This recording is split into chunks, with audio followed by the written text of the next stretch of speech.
Today's video, we're going to be breaking down all of the hidden Easter eggs and details in the episode Cricket from Bluey Season 3C. This episode of Bluey is called Cricket. Now, I have pages and pages of notes from this episode, so I'm actually going to be splitting up what I would normally do for my breakdowns of the episodes. So like I said, today's video is just the Easter eggs. Tomorrow's video, however, is going to be my review, my thoughts on the different story arcs, like Rusty and his sister, him being a self-made cricket player, kind of like Donald Bradman, which is a very iconic Australian cricket player. Also, any behind the Bluey information that we get from the podcast this afternoon. And then on Tuesday, I'll be doing a Bluey theory about Rusty's socioeconomic kind of situation and whether or not he's poor and what's going on with that. I'll also be doing another Bluey theory about his dad and where in the world he might be. I'll also be doing a cricket translation slang video. You and me will move to Gully and Point. You send one to his off stump. Lure him into the catch. Because there was like over 15 different specific cricket terms in this episode, so that is whole own video. I'll also be doing a more in-depth breakdown of Rusty's family as well as his brother and his brother's friends and the type of dogs that they are, because we're still a bit of debate up as to what kind of breeds they are, but hopefully by the time I get that video out, we'll know. But yes, just lots and lots and lots of Rusty and this episode Cricket videos coming out this week. So if you're excited for that, don't forget to hit that like button down below as well as that subscribe button and that bell for notifications so you know when all of those videos come out. But with that being said, let's roll the intro and get into our Easter eggs. G'day cheeky dogs, my name's Marky and I'm an Australian currently living in America. So of course we're going to start off with our traditional ones with the long dog and the tennis balls. And the long dog was in such a really cute place. It was on the AC unit or the air conditioning unit at Rusty's house. You can see the outline of it on the top there. And of course there were lots of tennis balls in this episode with cricket. Usually of course there is like a cricket ball that's being used. We only see that once when Rusty's brothers are playing together, but otherwise they're always using tennis balls. So we see the red tennis ball that they're using in the park with all the friends. We also see 3 green tennis balls at Rusty's place, all on his roof. We see 2 from one scene, and then we finally see the other one when we get a bigger drawback of the scene. We see a blue, a green, and an orange tennis ball all at Jack's house when they're playing, and then we see all 3 of them on the roof at the very end to show how much Rusty has achieved by practicing at Jack's house. And then at the very end, we also see them using a tennis ball in the beach scene where Rusty's playing with his family. So in total, we see 8 traditional tennis ball Easter eggs. And luckily, no one got injured in this episode of cricket because cricket balls really hurt and someone totally could have gotten injured. But if you have ever gotten injured, then today's sponsor, Morgan & Morgan, would be the perfect people to call. If you are ever injured and you have no idea where to start, with Morgan & Morgan, it is so easy. Submitting a claim for an injury doesn't have to be a stuffy process because with Morgan & Morgan, you can submit a claim without ever having to leave the couch. No need to visit law offices or sit through really timely consultations and meetings. In 8 clicks or less, you can submit a claim to Morgan & Morgan. A lawyer will review your case and you can text them easily to discuss it, as well as sign contracts, upload documents, and look at claim details all from your cell phone. So remember, if you are ever injured in an accident, you can check out Morgan & Morgan. Literally, you can submit a claim in 8 clicks or less without ever having to leave your couch. For more information, go to forthepeople.com or dial #law. That's #529 from your cell phone. Okay, back to our Easter eggs then with the location. So we do have 2 locations in this where they are all playing at the very start. That is Watonga Park in the Gap. We've also seen this in the episode Wagon Ride and in Circus as well. Now, Bluey locations over on Instagram, please go check them out. They do fantastic work. They already did some really great like side-by-side comparisons, so you can really see some of the similarities that they put into this episode. We can see the gazebo and the swings. We also see the bridge and the bench as well. We can see the toilet block and of course the cricket pitch too. Now, the very end scene, of course, which is the most amazing scene with Rusty going into his older self, who is an Australian cricket player. This scene is definitely at the Gabba, which is the Brisbane cricket grounds. You can see the side-by-side locations as well as the lights up there as well. Just another really iconic place in Brisbane. Speaking of which as well, we should mention the fact that this episode, Cricket, came out a week before the Ashes start as well. The Ashes are like this very big, massive cricket game in Australia that's played against different countries. So it's just kind of perfect timing when they decided to drop this episode. Now, let's talk about the narration as well. So Bandit is narrating this whole episode, and this is the 4th time now that we've had someone narrate. So we had Leela in Daddy Drop Off, we had Jack in Army, and we also had Chili in the episode Curry Quest. But kind of like how Leela was narrating Daddy Drop Off from a past tense, so she was sort of saying it from when she was grown up, and we have that end cut scene of seeing her and Bingo grow up. Bandit is doing the same. We can tell from like almost the very first line that he's speaking in the past tense. He uses the word tried. So it's a little bit of my theory that maybe he's telling Bluey this story because they are in the Gabba at that very end scene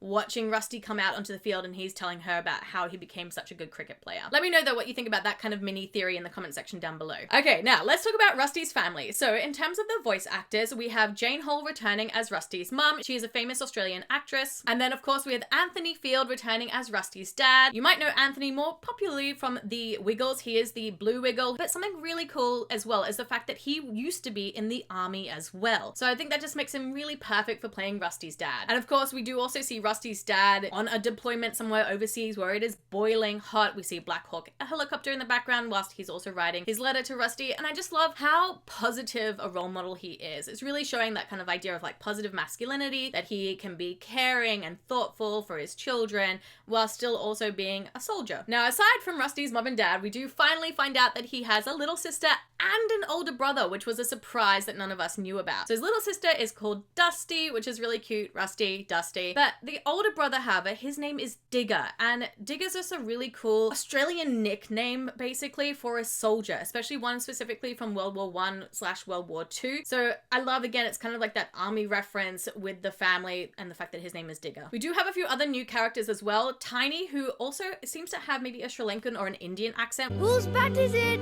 Which again, I think is very perfect for the episode Cricket. We have a lot of immigrants coming to Australia who are first generation, second generation, things like that. And as for his breed, it's possible that maybe he's a Belgian Shepherd, but hopefully we'll find out a little bit more about Tiny and some of those other background characters as well in the Behind Bluey podcast, and I'll release a separate video for that later this week. Now, some Australian words that I noticed popped up on Reddit that people didn't understand was the word Tiggy. So in Australia, Tiggy is just what we call tag. It's the same thing. Tiggy, tag, chase, whatever you want to call it. So that's what Tiggy means. We do also see a reference to Christmas up north. So in North Queensland or over in Darwin, it's very, very hot at Christmas because of course that's when summer is in Australia. We have the opposite seasons to the Northern Hemisphere. And of course we also see Bluey eating a sausage sizzle at the end, which is like a very traditional birthday barbecue in the park kind of food. So for us, it's not like a hot dog, it's just a piece of bread with a sausage and sauce on it. Now, there's quite a lot of little background details as well that maybe you might have missed. And I'm gonna start off with Rusty's room first. Now, if you zoom in on his desk, you can see that there's a little helicopter that's been drawn or etched into the desk. So I think, again, that's kind of a reference to his dad and in the army. Perhaps his dad also flies in the helicopters a lot in the army. We also see a world map. So I guess, yes, the world does exist in Bluey, similar to what our world exists like. There's also a cricket poster as well. Again, just really emphasizing that fact that Rusty loves cricket and probably wants to be a cricket player when he grows up, which is of course what we see at the end. He's in bunk beds with his older brother and there are shoes on the ground. Why? We don't see them wearing shoes at any point in time. They don't wear shoes at school. They weren't wearing shoes when they were playing cricket, even though those cricket balls really hurt if they get in your feet. So I love that there's just like randomly shoes on the ground, even though they never wear shoes. Some other Rusty specific extra details is how he addresses the adults. So he calls both Bandit and Stripe Mr. Healer. Thanks, Mr. Healer. But then he calls Lucky's dad Pat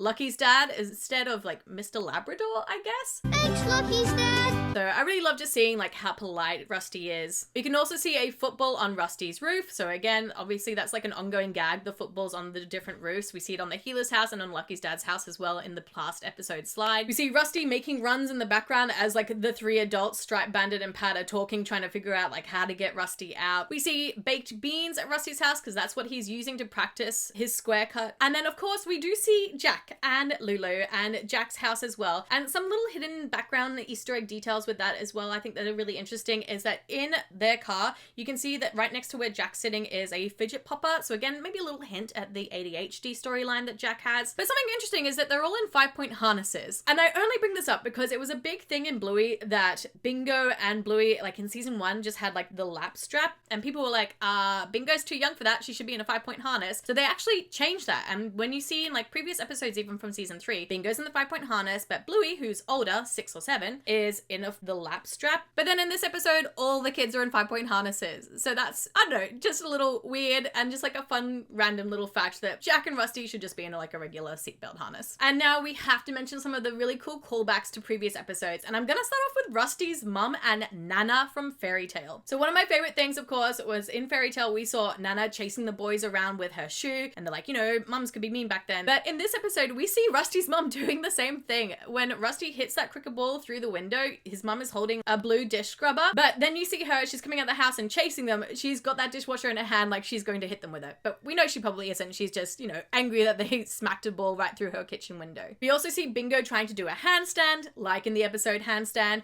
We see Chloe flossing, which of course is just a callback to the season 1 where they were flossing in grannies and flossing all the time in different dance situations. We see kind of like a similar ending from Army. So in Army, we saw Rusty be really excited and seeing his dad, but in this episode, we see Jack being really excited at seeing his mum and Lulu. So just that kind of like similar sort of scene. And then of course, we see Captain and Mia. So they are playing with Rusty's older brother in the park, and it was so cool just to sort of see them again in the background and sort of just cheering everyone on. We also have another callback to Fairy Tale with Bandit and Stripe. Bandit, of course, is teasing Stripe about like he's not a good cricket player, but then we get a callback to Squash with Stripe knocking that ball out of the park and kind of proving his brother wrong. And of course, then we have to talk about some of the really funny jokes from this episode. I loved Pat's lines. There were so many good ones. Everything from "this is for dignity" at the very end. This one's for dignity. To also, he had one line that I thought he was saying Dagwood dogs, which is what we call Pluto pups in Australia. But then the subtitles say downward dog. So either way, whatever he said, it was a really funny dog joke. Dagwood dog! I also love kind of the jokes with Bluey and Bingo from them being just awful at playing cricket, which is very kind of like stereotypical. Girls don't play cricket as much as boys do in Australia. Of course, that is changing, but it's like one of those things where like dads love cricket, but they don't really teach their daughters as much sometimes. And I do love that we kind of saw that mirrored then with Rusty teaching Dusty a lot. So I'm going to talk about that in a second, but I did find it really funny that Bluey and Bingo just were no good at cricket, but that Bluey knew that Rusty was really good at it, and like she kind of laughed the whole way through the episode thinking that Bandit thought he could beat Rusty. I told you wouldn't get Rusty out. And we also have the joke about this being some kid's birthday, but I think we know exactly whose birthday it was because we can kind of tell based off whose parents are actually there. So we can see the parents in the background, and most of it is just like the mums, but then there's just the dads on the field. But if you notice, we don't see Trixie there with Muffin or Socks, so it's obviously not their birthdays. But the two parents that we do see, aside from Chili and Bandit, is Honey's mum and dad. So I think that maybe this might have been Honey's birthday. Now, of course, overall, this whole episode was about the idea of what does cricket kind of mean. And Bluey, of course, makes the joke that it's just about like hitting a ball around the grass, standing around, la la la, which is how a lot of people feel sometimes in Australia about cricket being like that. But beach cricket haver, which we see the family playing at the end, is something that a lot of Australians do, especially around Christmas time. And a lot of us can definitely relate to that because it's a lot of fun to play beach cricket. But of course, we find out that no, this whole story is about perseverance, how you shouldn't be back down, you shouldn't get scared, you have to keep trying, and eventually you will succeed, with Rusty's dad, of course, really putting that message through. As you grow up, you'll face harder things than a cricket ball, and you'll have two choices. Back away and get out, or step in front and play a pull shot. So I just absolutely loved this episode so much. I thought it was so beautiful. It was, again, like that little heart-wrenching part at the very end, seeing Rusty grow up to become an Australian cricket player. I did do a video already just specifically on that end scene, so I'll leave a link for it up here. But like I said, I am going to go more into detail with the 15 plus different cricket terms and translating those. 2 Bluey theories about Rusty's dad, as well as Rusty's socio-economic situation and whether or not he's poor and what's going on with that. More details into Rusty's family, as well as his brother and his friends. And of course, tomorrow, my review and the general story arcs that I really loved. Specifically, I did really love just Rusty and his sister and the whole idea of like letting her catch the ball because she really wanted to at the start, and he wouldn't do it because he was practicing so hard, but by the end he kind of understood that, like, you know, he wants to support her journey with cricket as well. But we'll talk more details about that tomorrow. Until then though, I have picked you cheeky dogs out a few other videos that maybe you would like to watch, and I will see you all in another video. Mwah! Bye!